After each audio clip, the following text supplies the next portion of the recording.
All glories to Sri Guru and Sri Gauranga. Gaur Hari.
जय गोपी जन वल्लभ गिरिवरधारी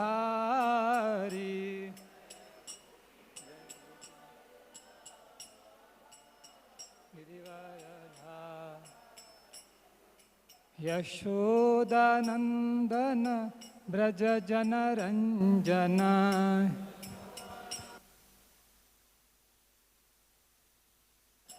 यशोदानंदन ब्रज जन रंजन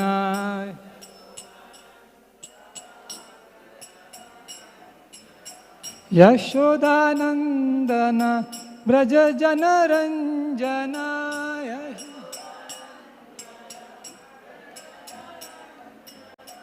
यशोदानंदन ब्रज जन रंजन यशोदानंदन ब्रज जन यमुना तीरा वनचारी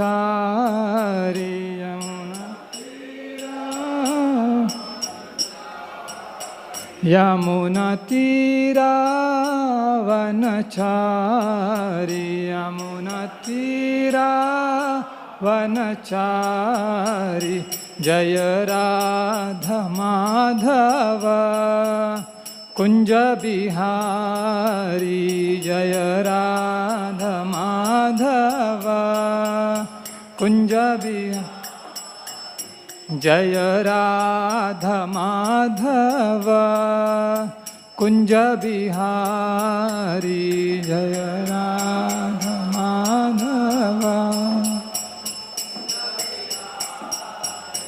जय गोपी जनवल्लभ गिरिवरधारी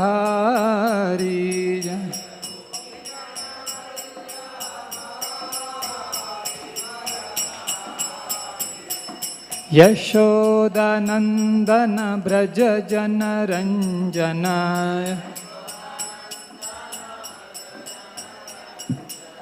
यशोदानंदन ब्रज जन रंजन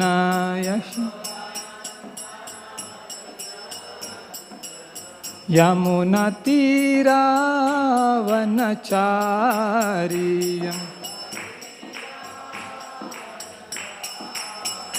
जय राधा माधव कुंज बिहारी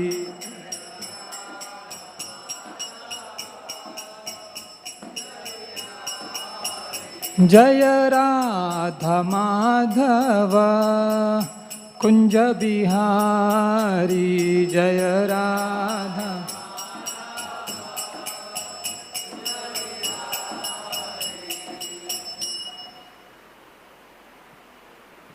जय ओम विष्णुपाद परमहंस परिव्राजकाचार्य अष्टोत्तरशत श्री श्रीमद his divine grace Abhay Charanaravinda Bhaktivedanta स्वामी श्री प्रभुपाद की अनंत कोटि वैष्णव वृंद की ग्रंथराज श्रीमद् भागवतम की गौर प्रेमानंदे।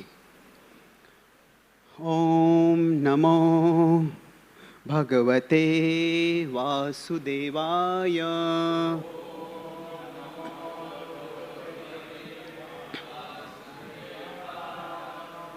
ओम नमो भगवते वासुदेवाय।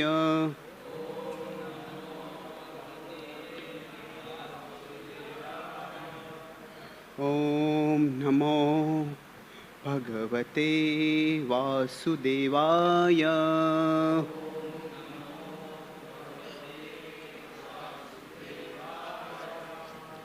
ग्रंथराज Srimad Bhagavatam canto 3 chapter 7 text 8। Shri Shuka उवाच स इत्थं चोदिता क्षत्रा तत्त्वजिज्ञासुना मुनि प्रत्याह भगवच्चित्तः स्मयन् इव गतस्मयः। श्रीशुक उवाच स इत्थं चोदितः क्षत्रा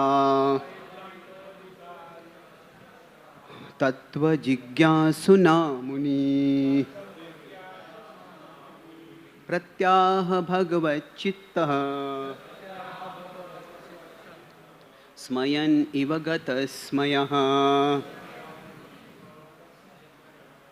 श्रीशुक उवाच स इत्थं चोदितः क्षत्रा तत्त्वजिज्ञासुना मुनिः प्रत्याह भगवच्चित्तः स्मयन् इव गतस्मयः।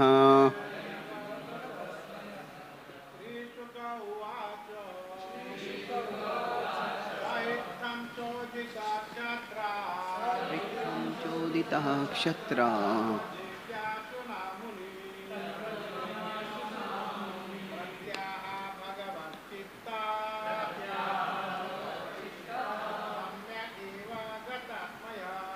स्मयन् इव गतस्मयः।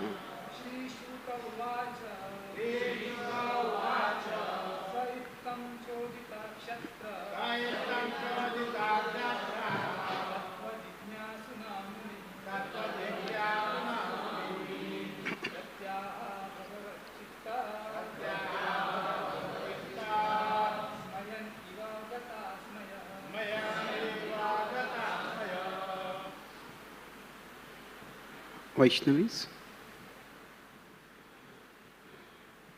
Shri Shuka Uvacha, Shri Shukadev Goswami said,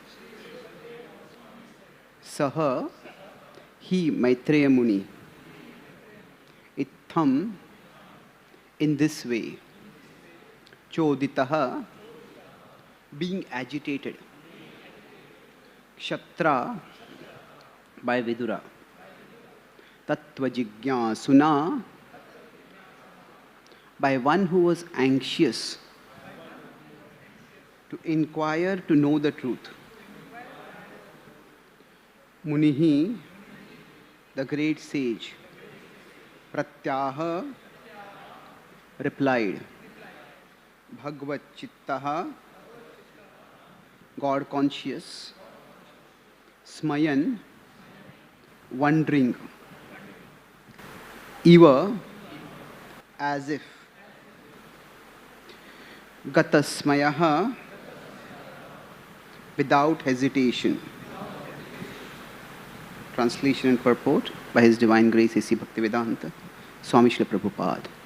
Shri Shukadev Goswami said, O King, Maitreya, being thus agitated by the inquisitive Vidura, at first seemed astonished, but then he replied to him without hesitation, since he was fully God conscious.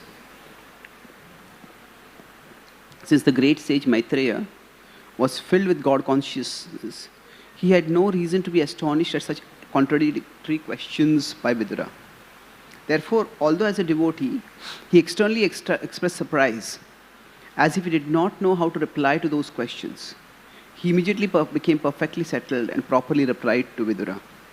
Yasmin Vijñāte Sarvam Evam Vijñātam Bhavati. Mundak Upanishad 1.3. Anyone who is a devotee of the Lord knows about the Lord to some extent. And devotional service to the Lord makes him able to know everything by the grace of the Lord. Although a devotee may apparently express himself to be ignorant, he is full of knowledge in every intricate matter.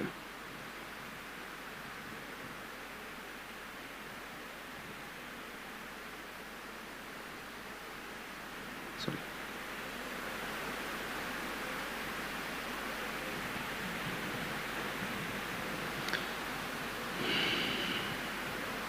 Om Ajnanatimirandhasya Jnananjanashalakaya Chakshurunmilitam Yena Tasmai Shri Gurave Namaha. Nama Om Vishnupadaya Krishna Preshthaya Bhutale Srimate Bhakti Vedanta Swami Iti Namine. Namaste Saraswati Deve Gauravani Pracharine Nirvishesha Shunyavadi Paschatya Deshatarine Vancha Kalpatarubhyascha Kripa Sindhubhya Evacha Patitanam Pavanebhyo Vaishnavebhyo Namo Namaha. Jai Shri Krishna Chaitanya Prabhu Nityananda Shri Advaita Gadadhara Sadi Gaura Bhakta Vrinda. Hare Krishna, Krishna Krishna, Hare Hare, Hare Rama, Rama Rama, Hare Hare.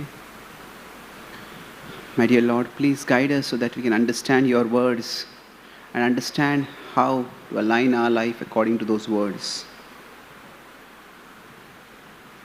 Hare Krishna.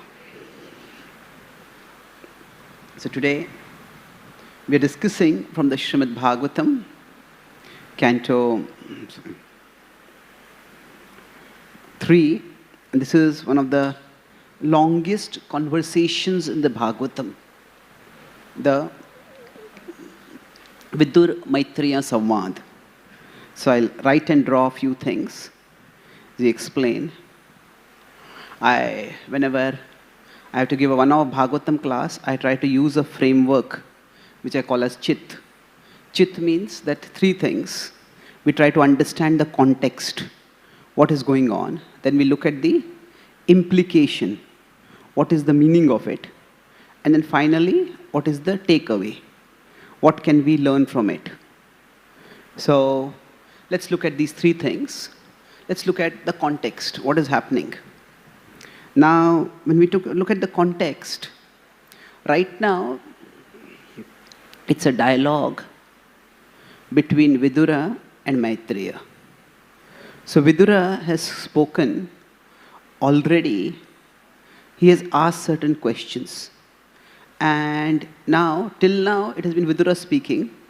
Now Maitreya will start speaking. And this is a transition point over here. So it is expressed that in this particular conversation, which actually happens after the departure of Krishna from the world. So if you look at the timeline, the Mahabharata is a huge book. And more or less the Bhagavatam starts in the shadow of the Mahabharata. That means that the events of the Mahabharata have happened, they have cast a long shadow. Not just the war, but the subsequent departure of Krishna. So now the exact timeline is not the most important thing for us over here. But the key point is that there is the event of Krishna's departure. And after Krishna's departure, what happens is Uddhava has been tasked to go to the Himalayas to talk with the sages there. And on the way to the Himalayas, he meets Vidura. And then Vidura asks him some questions. Now, there are multiple reasons given by the Acharyas why Uddhava himself does not answer the question. He feels he is younger. He feels that there is a senior devotee over here. He feels that he has been given a mission by the Lord. For various reasons, there is a brief dialogue between Uddhava and Vidura. And that is among the most direct passages about the remembrance of Krishna or about Krishna that come in the Bhagavatam before the 10th canto. Now mainly if we consider all the 12 cantos, in the first canto, from almost 1.7 till around 1.12, 13 we can say, there is the pastime of Krishna being described. Then in the third canto, chapters 1, 2, 3 to some extent, this third canto also, 3.1 to 3, there is Krishna Lila described. Then of course 10th canto, 1 to 90 is Krishna Lila. Then 11th canto, we can say there is the Krishna Shiksha. But that is not so much Krishna Lila. So Uddhava and Vidura talk about Krishna. Now when someone has departed from the world. So this is almost like a informal memorial service. That we remember the person who has departed. Not exactly a memorial service, but they're just spontaneously remembering. And there is a bittersweet flavor to that remembrance. The remembrance of the Lord is sweet always, but the fact that he has departed from the world, that makes it bittersweet. Now, after the Lord has departed, now Vidura moves on and meets Maitreya. And that is the dialogue that is going on now. Now this dialogue will go on for a long time, and within this dialogue itself, various pastimes will be told, including the whole third canto section about Kapila's teachings. All those come within this particular dialogue. So now when this dialogue is happening between Vidura and Maitreya, so it's like, in life, there is, if we consider life, there are two aspects to it. There is life are the specifics. What happened? Sometimes what's happening is exciting. We go to a new place, we meet some new person, some unexpected thing happens in life. So what happened? That is something which occupies our attention sometime. And the second is the universals. The universals refer to the principles over there. What it meant or what it means. So what happened and what it meant.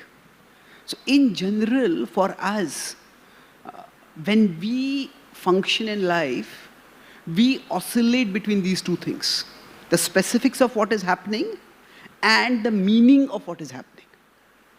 So if a person who is normally very calm yells at us, now first of all, okay, what's the issue? Why did they yell at me? Maybe I made a mistake and I need to fix it. So the specifics can be very engaging, very consuming of our attention. But afterwards, we may think, what does it mean? I thought this person was a very calm and cool person. If this person yells like this, then what does this mean for my understanding of that person? So if that person is a devotee, then do devotees behave like this? If they do, then do I need to reconceptualize my understanding of who is a devotee? So basically, in life, when we talk about learning from life, it is a combination of both. What happened and what it means. Now, if we look at people in general, some people focus a lot on specifics. Some people focus a lot on universals.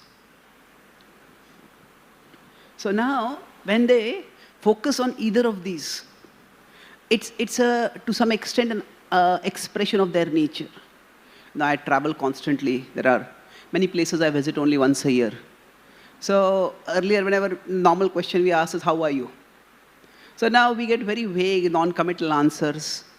So recently I tried changing the question as, so how was your last year? So how was your last year? Since we met last time, how was your last year? And then it's interesting not only what answer they give, but what they focus in the answers. Like some people will focus on, oh, this happened over here, and this happened over here, and this happened like this. And others will start with assessment. Oh, it was a difficult year. It was a great year. And then, okay, so then it's like all of our minds, they start from the specifics and go, then somebody has to lead us to the universals, or all of our minds, they start from the universals and go toward the specifics. So each of us has our particular nature. And it's not that one is good or bad, but ideally speaking, we need both. That people who are into specifics, they can be great entertainers. You know, oh, this happened over here, and this person spoke like this, and this was like this. And they can actually create and recreate the entire atmosphere of what is happening. And it's entertaining talking with them. But at the end of it, we may say, okay, I heard a lot of stories. Did I learn anything of value? Now, those who go into universals, you can learn a lot from them, but they can be boring. You know, I wanted to know what happened, and you just give me a lesson from what happened. So it's like we have news and we have opinion pieces or editorials. So news is about what happened. The editorial is generally about what it means. So why am I talking about all this right now? That this conversation between Vidura and Maitreya is about what it means. Basically, the events of the departure of Krishna have been so momentous, have been so earth-shaking, that Vidura, who is himself a very wise person, who is himself profoundly learned, is now asking questions. So this is where we move to I talk about the context. The context is these questions he's asking. The word used over here is choditaha. Now choditaha, that here is described that the word choditaha has a positive meaning and a negative meaning. Choditaha can mean stimulated. In the 18th chapter of the Gita, Krishna uses the word that karma chodita. We are stimulated, we are activated towards action. But it can also mean agitated. And Srila Prabhupada here uses that translation over here, choditaha. So it's said over here that the questions that Vidura has asked Maitreya, have they agitated him. And Prabhupada, can we decrease this a little bit if possible? Or it's minimum? It's possible to decrease it? Okay, please, sorry. Yeah. So, it's said that he is agitated by the questions. But then Prabhupada says in the purport that he becomes calm thereafter. And a devotee knows the truths of life. And he is going to answer the questions. So now we could go into the specifics of which question, which among the many points that Vidura has spoken has specifically agitated Maitreya. But I don't want to make this into a too technical analysis. Let's focus on the principle over here. See, in the Bhagavad Gita, there is a fascinating sequence. There's 10.8 and 10.9. Now 10.8 is, both are part of Chaturshloki Gita. 10.8 is, Aham sarvasya prabhavo mattaha sarvam pravartate iti matva bhajante mam buddha bhava samanvitaha. So Buddha refers to the enlightened, that they are enlightened. And yet the very next verse is, Tesham satata, Machitta madgata prana bodhayantaha parasparam kathayantascha mam nityam tushyanti cha ramanti cha. Now bodhayantaha, there are many other words which could be used over here, but bodhayantaha is a variant of Buddha. And it is described that they enlighten each other. So the question arises over here, if they are already enlightened, then why do they need to enlighten each other? Isn't it? Or is it that they are enlightened and they stop being enlightened and somebody else has to enlighten them? No. So actually here, underlying this is the dynamism of bhakti. See, enlightenment is two things simultaneously. Enlightenment is a destination. And it is also a journey. Enlightenment is both a destination and a journey. In what sense is it like that? That enlightenment is a destination in the sense that it is that after exploring many, many objects to love in this world, a soul understands that it is Krishna who is the ultimate object of love. That understanding is enlightenment. Yo mam eva asammudho janati purushottamam sasarva vidbhajati mam sarva bhavena bharata. Sa sarva ved. Such a person knows everything. So Prabhupada also quotes from the Upanishad, Yasmin Vijnate, Sarvamevam Vijnatam Bhavati. One who knows this knows everything. So it is said, Sarvavid. Sarvavid, one knows everything. So the point is, enlightenment is a destination in the sense that we understand that among all the objects that we may direct our love towards, Krishna is the supremely worthy object of love. And once that is, Mahatmanastumam Partha Daivim Prakritim Vachatha Bhajanti Ananya Manaso. Our mana is always going to something anya. Whatever we are doing, it always goes to something else. Right now we are hearing this class, we may think, okay, I have to do this, what about that, what about that? Generally, we often may think, I want to do a service according to my nature. And that's good, we all try to discover our nature. But then we ask our mind, what is my nature? What is the service according to my nature? The mind will have one ready answer. Whatever you are doing right now, that is not according to your nature. The mind will always keep us dissatisfied. Even if we go to paradise, the mind will say, yeah, this is good, but it will have a long list after that. So, anya manasa, that is sankalpa and vikalpa, is always there for the mind. But that stage of enlightenment is bhajanti ananya manaso. That Krishna is the supremely lovable object. At the same time, having understood this, it's just as important to recognize that it's also a journey. Journey, why? Because love is not just a notion. Love is an expression. And when you talk about love, it's not just a notion, it's not just a passive concept. It's an expression. And expression means that there is activity. So there is this journey aspect is many things. One of them is understanding how Krishna loves us. Understanding how should I express my love for Krishna. That is something which we need to keep learning throughout our life. So for a devotee, how lovable Krishna, and not just me, we could say as all of us, our love for him. So this is something which we can keep learning throughout our life. Because Krishna is unlimited. Krishna's glories are unlimited. The situations we face in our life are distinctive. And in those situations, how do we face those situations? So that's something which we all have to learn. It's another way to understand this is, if this is like a vast ocean, and from around here is a desert. So from the desert, somebody has now come to the ocean.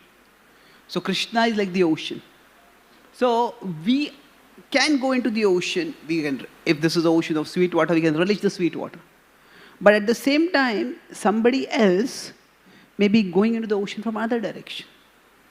Somebody else may be going in from another direction. And therefore, how they are relishing Krishna will be different from how I am relishing Krishna, and that's something I can learn from them. So when we say bodhayantaha parasparam, what it means is that this is the aspect of enlightenment as a journey. It's not that these souls are ignorant and they need to be enlightened. They are enlightened and enlightenment goes on. Prabhupada says that Krishna is unlimited. Therefore, even though we know Krishna, we can keep knowing Krishna for the rest of eternity. So, bodhayantaha. So, one key question that every devotee faces in life, even great devotees, is that, how is Krishna acting in my life? How does Krishna want me to serve him right now? That is a question that comes to everyone. So, now if we look at Srila Prabhupada's life itself, Prabhupada was trying various ways to serve Krishna, and he did it with great vigor. But somehow nothing worked. And then finally Prabhupada came across the verse from the 10th canto, Yasyaham anugrahanami harishyeta dhanam shanai. That those whom I show special mercy, I take everything away from them. And then Prabhupada thought, is this verse what is applicable to me? And then Prabhupada tells his disciples, and that's what is there in the Lilamrut later on, that he talked with his god brothers and they said, yes, this seems to be what is happening in our life. So in your life, he says. So basically, when we talk about enlightenment being a journey, that means that it is that how is Krishna acting in my life? So, how is Krishna acting in my life? How do I make sense of what is happening in my life in terms of my Krishna consciousness? And what does Krishna want me to do? So these are some things which we all need to keep learning. And the way Srila Prabhupada presented Krishna consciousness, there is in bhakti, so I'm discussing all about the implication over here. So Vidura is himself a great soul, he's an enlightened soul. But he's asking questions, and those questions surprise. Initially, okay, why would you ask a question like this? But then he understands, okay, this is the context. An earth-shaking thing has happened, and sometimes the same truths that we know, we would like to have them repeated, heard again, because that's what pacifies us. And maybe we get some more insight. Okay, this could be understood from this perspective, this could be understood from this perspective. Just like we have a physical home that we come to. And sometimes we like adventure in life. I want to go to new places, I want to see new places. And that's true. But we also, coming back to home, brings a sense of comfort, sense of security. So similarly, with respect to learning, when we are learning things, for true learning to actually happen, there is the aspect of familiarity and there is the aspect of novelty. Like, I learn something new and that stimulates me. I learn something familiar, maybe phrased in a new way, phrased with a different realization, and that is reassuring. And in general, in learning, both of these are required. Prabhupada phrased it as old wine in a new bottle. So if it's just the old thing again and again, literally being repeated in the same way, then it tends to become boring.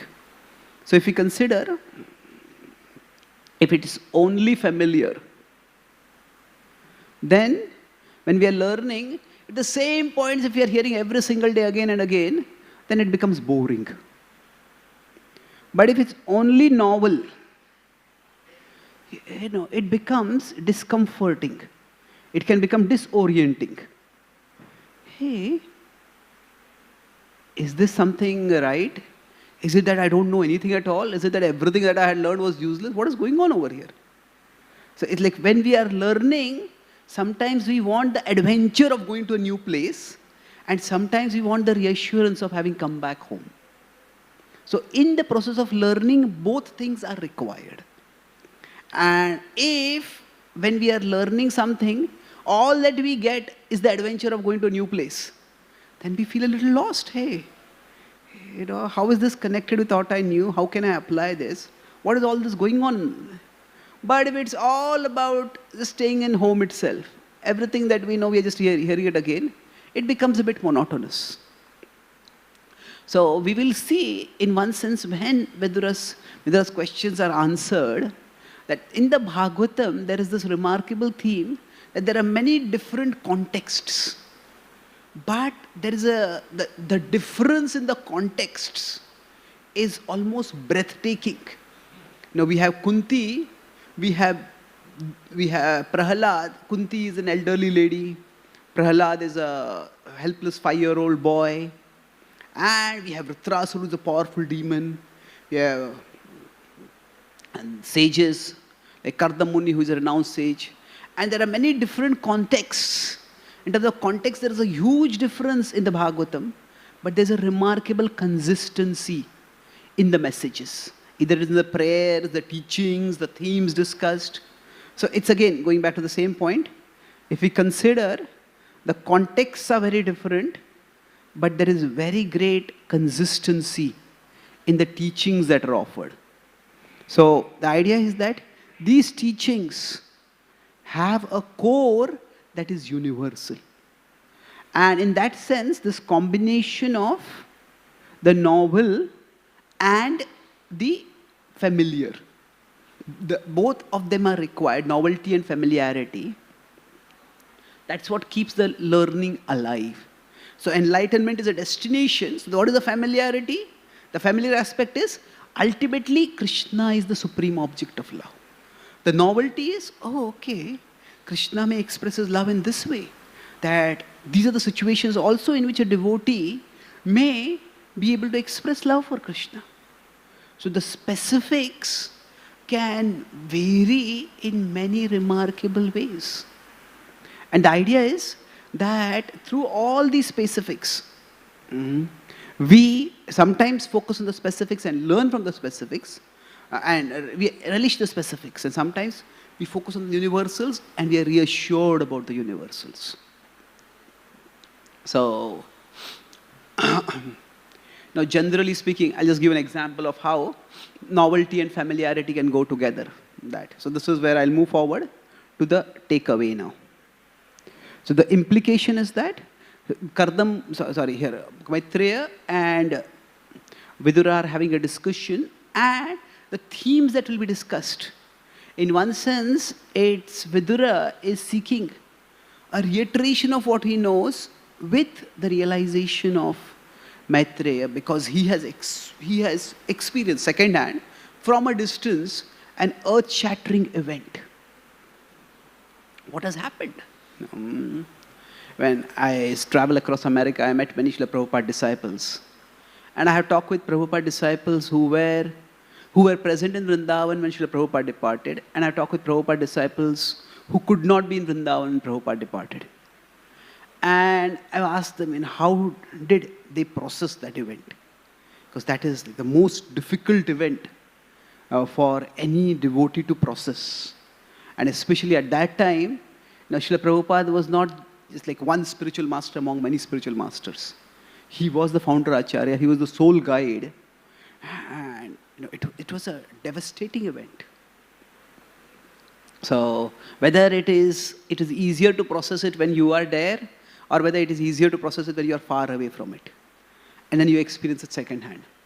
So we could say in one sense, Uddhava was there when Krishna departed. And Vidura is not there. So Uddhava and Vidura have this discussion. Both of them are devoted to Krishna, and both of them are trying to process the event of the departure of Krishna. So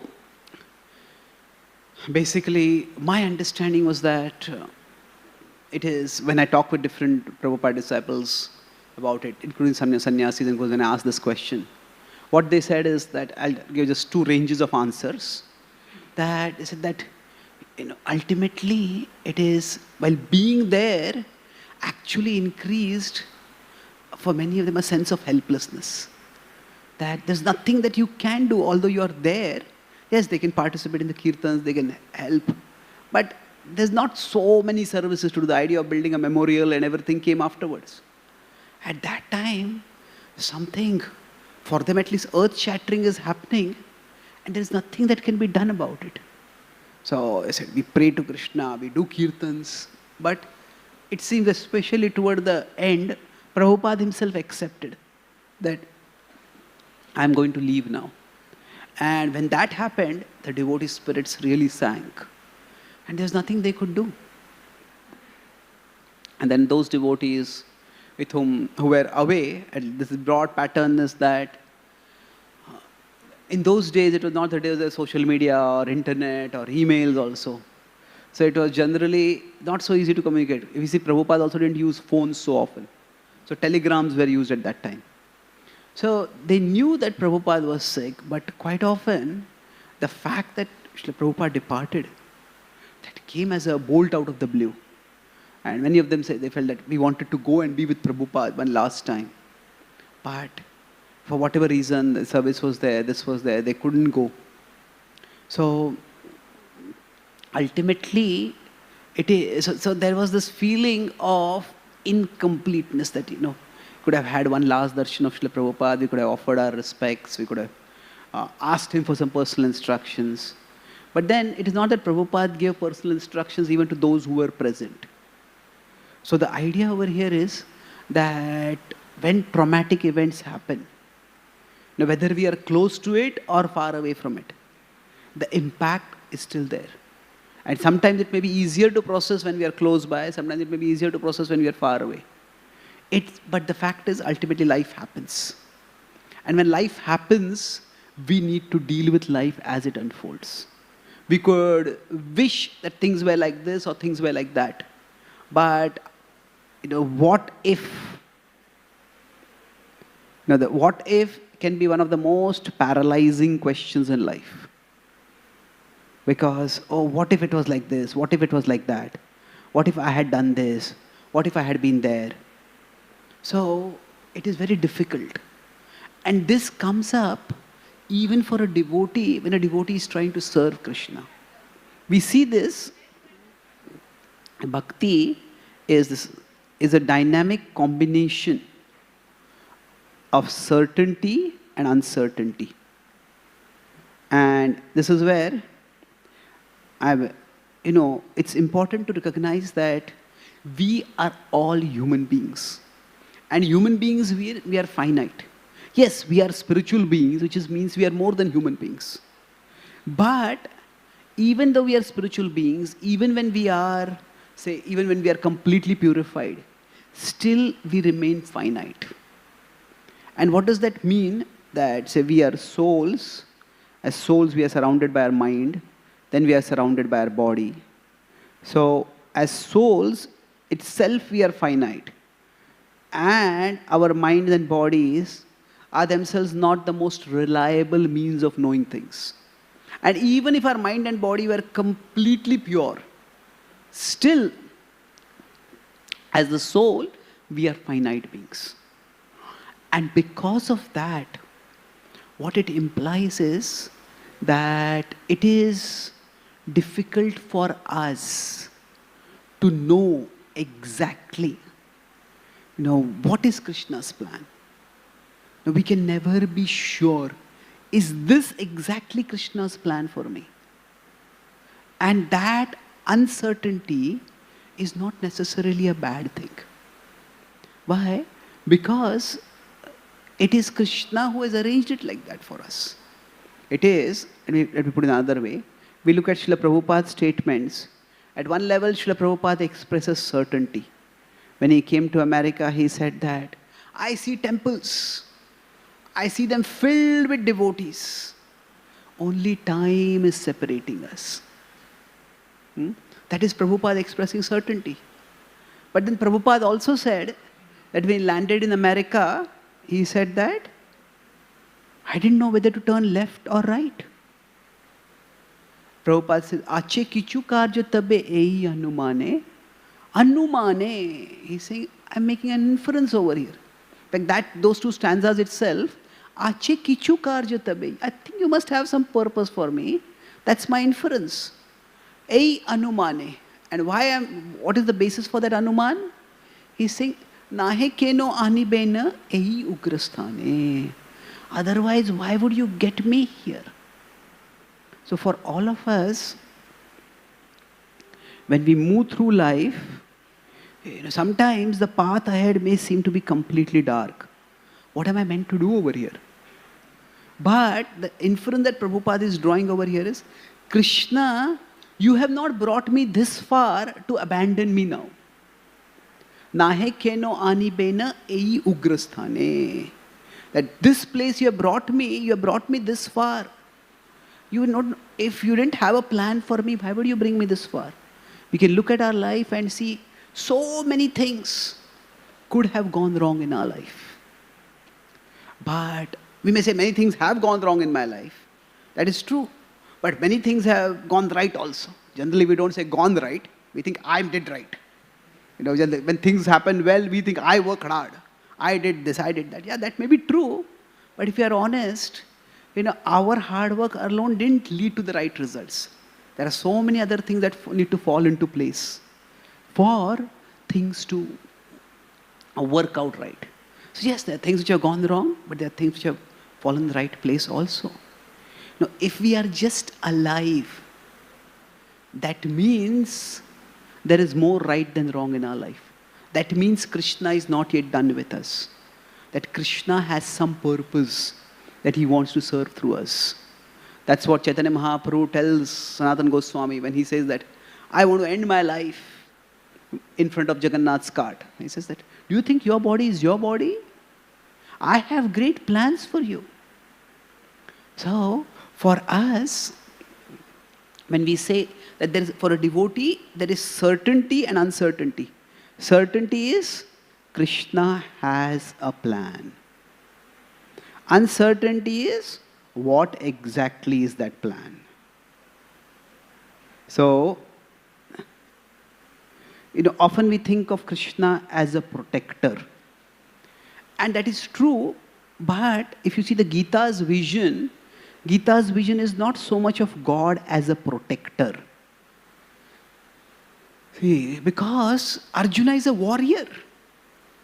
And Krishna wants Arjuna to fight the war.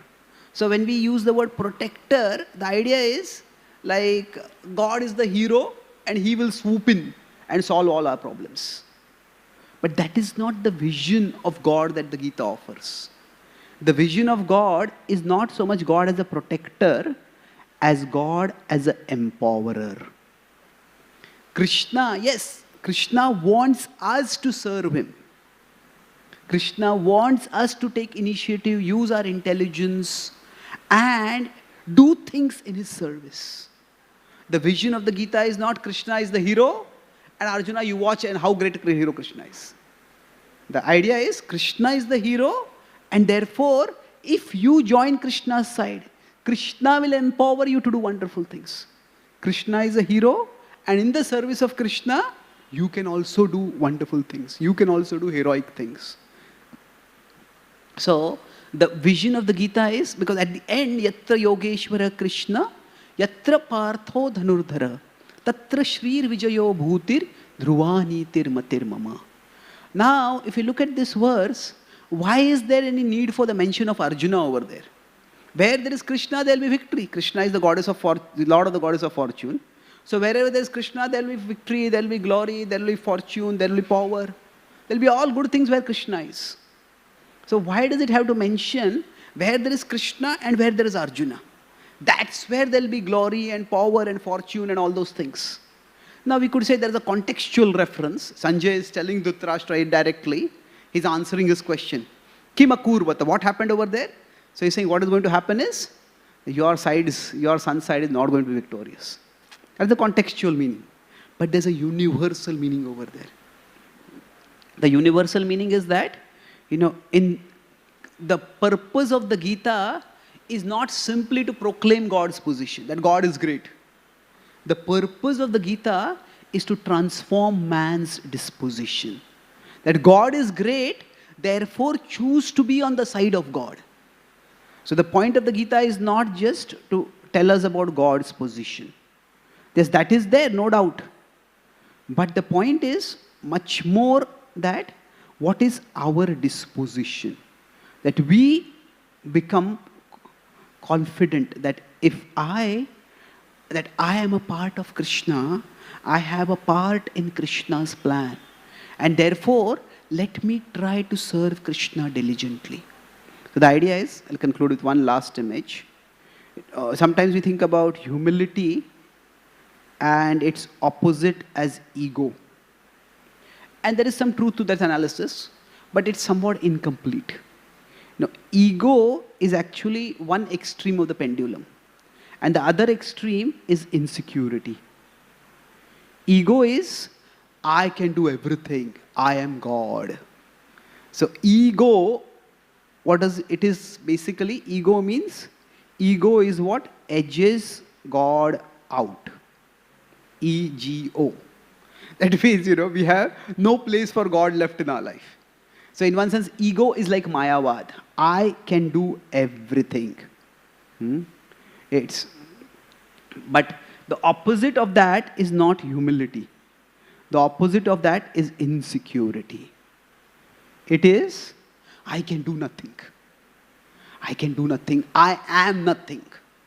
So in between is humility. So humility is, I am something and I can do something. None of us are God, so none of us can do everything. But we are something and we can do something. That's why there will always, for us as finite beings, there will be tension between the certainty and uncertainty. That certainty that we are always parts of Krishna, we will always have a part in Krishna's plan. But uncertainty, exactly, we don't know that, we don't have the whole picture. Certainly we don't have the whole picture at each moment. So we'll have to see, we have to pray, we have to consult, we have to wait, and gradually we learn. Now in bhakti, we won't go towards Mayavad and Shunyavad, but for us insecurity means, we may think that my service is worthless.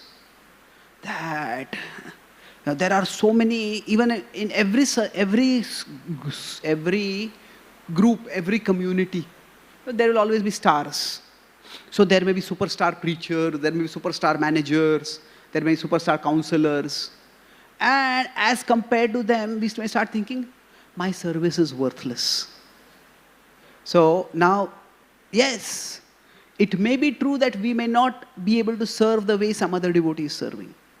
So we may not say, I can do nothing, but we may start thinking, oh, what I can do is it really worth it?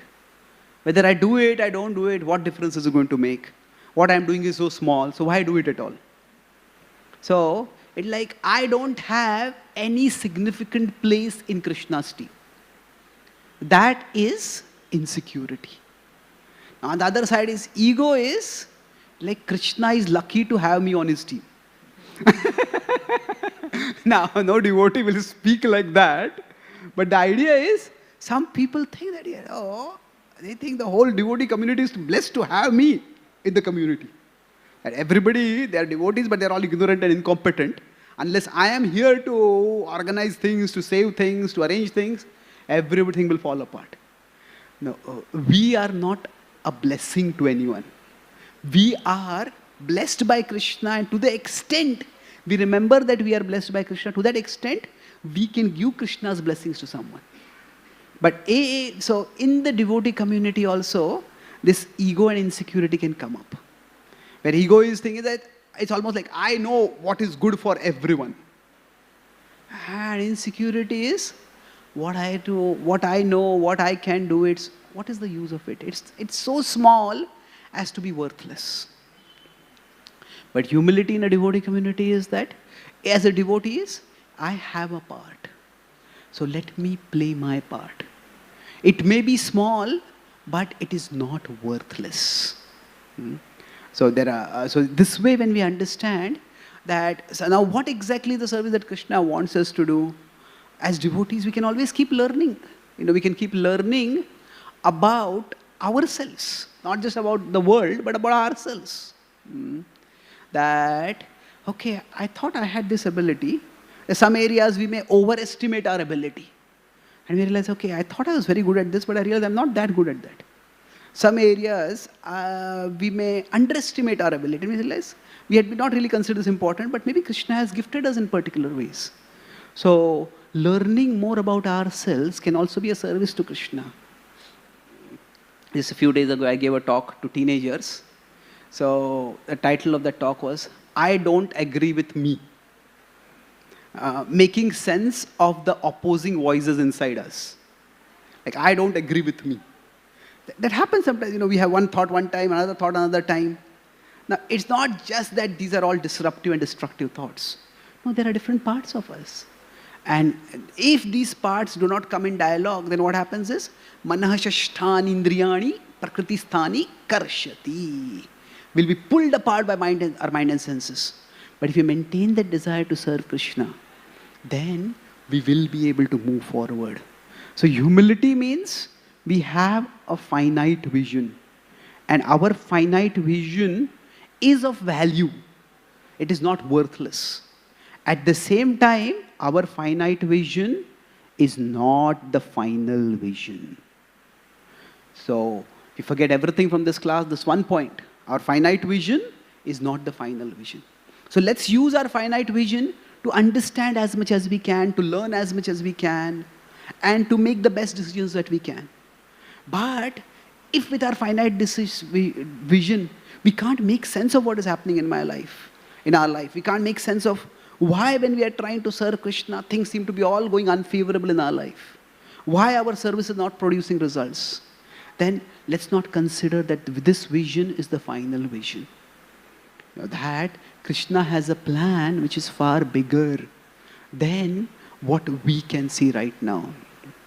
If we understand this finite vision is not the final vision, then in due course of time, that we will realize that what happened to me actually was what happened for me.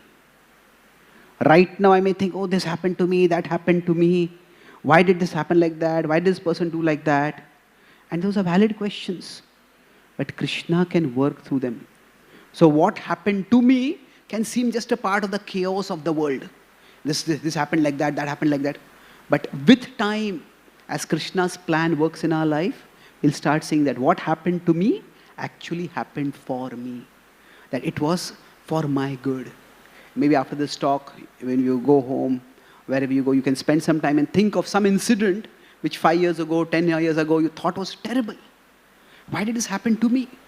But now with distance, when you look at it, maybe it happened for us. Maybe at least 1 or 2 incidents you can see like that they happened for our good. Something good came out of it from there. So what we have seen in some ways, it will happen more in our life. And in that way, when we study the Bhagavatam, when we see here the great sages also getting agitated by the questions, but then giving reassuring answers, we understand that it's the eternal process where sometimes even the wisest of souls, they can get disoriented by life. But they reorient themselves and keep moving closer to Krishna. So I'll summarize what I discussed today. Broadly, I discussed how these 3 things. C was the context, Chit. The context is that there are these 2 great sages who are having a discussion. And this is a discussion that has happened in the shadow of the Mahabharata, and especially Krishna's departure. And in that shadow, this discussion between Vidura and Maitreya is happening. So the discussion is, initially he seems to be Choditaha, is agitated or stimulated by the discussion. Whichever meaning of the word Choditaha we take. So what is it? It seems the questions he's asking is very basic. Why would a wise person like him have questions like this? So then we discuss the implication. So the implication over here is that, I talked about based on 10.8 and 9 in the Gita, that even the enlightened keep enlightening each other. Because we are enlightened in the sense that we know that Krishna is the ultimate object of love. And yet, we keep enlightening each other in the sense that, how does Krishna love me? How am I meant to express my love for Krishna? So that is something which we need to keep learning. So enlightenment is both a destination and a journey. And what this means is that during learning, there is a combination of familiarity and novelty. That it is the familiar that is reassuring. But it's only the familiar, it will become boring. If it's only the novel, it will become disorienting. Do I even know anything? Is this something which I'm meant to know? We'll just feel. But if there's a combination of familiar and novel, then what happens? The familiar is reassuring for us. It's like we have a home to come back to, and that's reassuring. And we have new places to travel to, that is stimulating. So in general, in our learning, both are required. We discussed similarly about this, that when we are going through life itself, in life, some people focus on the specifics of what happened, and some people focus on the principles, the inferences that they learn from what happened. So ideally both is required. So the Vidur-Uddhava Samvad is more about the specifics of what happened, specifics about the memories of Krishna, and the Vidura-Maitreya Samvad is more about the universal truths of life that are being discussed. And then finally, the takeaway for us was that when we are functioning in life, for each one of us, what is Krishna's plan for us? It's not easy to know. So when we talk about for a devotee, there is, with respect to Krishna's plan, there is a sense of certainty that nothing that happens is outside Krishna's plan. Krishna always has a plan for me. But at the same time, there is uncertainty. What exactly is Krishna's plan for me at this time? What does Krishna want me to do right now? And this is in between what we have, a devotee at jigyasuna, the word. That is, we have curiosity, the eagerness to learn. And associated with that is our own attitude towards ourselves. We can have ego. If we think we know Krishna's plan, that will lead to ego. I know everything, I am everything. That is Mayavad. I know nothing, I am nothing. That is Shunyavad. That will lead to insecurity. But even in bhakti, ego means I know what I should do, I know what everyone else should do. So that is like Krishna is lucky to have me in his team. And I have insecurities, I have no role to play in Krishna's team. But what we need is humility. And humility in this context means that we understand that our vision is finite vision. So the finite vision is not the final vision. So finite vision is important, no doubt, but it is not the final vision. And if you are open to wait and watch, then Krishna will reveal to us what happened to us. That if something bad happened to me, but actually what that happened for us.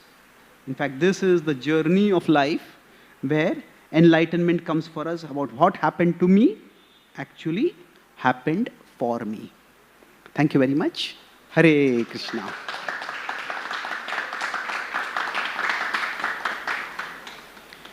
Is there any quick question anyone has?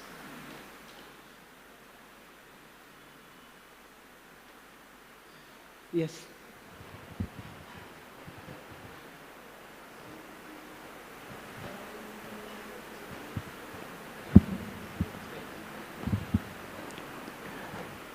Hare Krishna Prabhu. Thank you for a wonderful class. It's enlightening. Satchit Anand. Prabhuji, you presented that concept of God, that God as a protector and God as a one who empowers. Yes. So this God as a protector looks more attractive than God who empowers. So how to sync with this idea that a God who empowers a living entity? Why do you feel God as protector is more attractive? Because whatever I create mess and he solves that problem instead of he empowers me to solve my own problem. Oh, in that sense. That's an interesting way of looking at it. Because in many ways, God as protector can also seem a little bit more forcing us into a passive role. That, that means my intelligence, my autonomy, my creativity, they have no role at all. I'm just here and God will do everything. So I think it depends on the point of reference, where a person is coming from. But yes, if it's like many people want a relationship with God. But their idea of, they have their terms of a relationship with God. What is the relationship with God? It's my intelligence, your power. That means what? I will make plans. I know how to make my life better. I know how to take things better. And Krishna, I don't have the power to implement this, but you use your power and make this happen. Now, generally, those are not the terms that God agrees for a relationship. So, it is quite often that Krishna gives us intelligence also, and we are meant to use our intelligence. But in real life, our intelligence is finite. And when we work, it's very, very rare that we make a plan and everything goes according to plan. Yes, we can try to make ironclad plans and we can try to make them work. And but that's a part of our service to Krishna. But it is that our plans don't always work. So the idea that Krishna will fix our problems, that is a very passive idea, because it is not the basis of a real mature relationship, a rich relationship. Like a child creates a mess and the parents fix the mess. That's one way of a relationship. But the child is not meant to remain a child forever. The child is meant to grow up and take responsibilities. And the adult child, they take responsibility, shoulder the burden of the parents. So that's like, in any relationship, there is the love that guards. And then there is the love that guides. So love needs to evolve. So initially, for example, a child burdens the shoulder of the parent. And the parent loves that. If a child is small, the parents carry the child. And that's a part of a loving relationship. But eventually, what happens is, the child is meant to shoulder the burden of the parent, not burden the shoulder. So shoulder the burden means that we share the burden that the parent is saying. That's how our relationship with our spiritual master should be. That's how our relationship with our spiritual guide should be. And now, of course, nothing is a burden for Krishna. But still, Krishna has a plan for this world. And Krishna wants us to play a part in this plan. The way, in many ways, the Mahabharata is a more realistic vision of how life in the world works. In the Mahabharata, Krishna is not the central hero. It's the Pandavas. They are the heroes.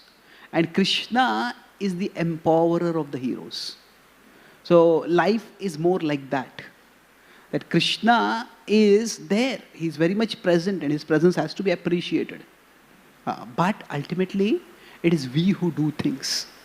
If you look at Srila Prabhupada's life, Srila Prabhupada did not put too much stock in supernatural miracles, in the sense that something happened against the laws of nature, and then that is seen as proof of divine intervention or something like that.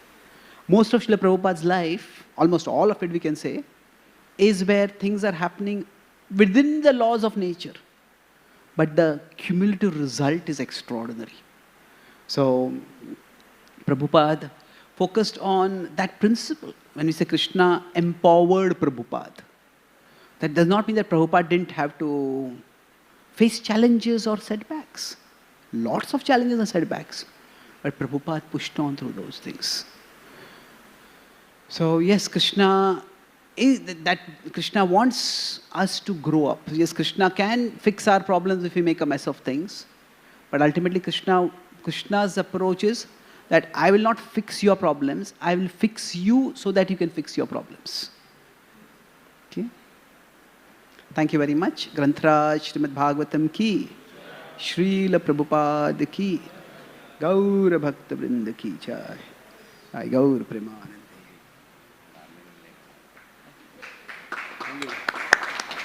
प्रश्न था वो ego वाला था उसमें है आपके पास है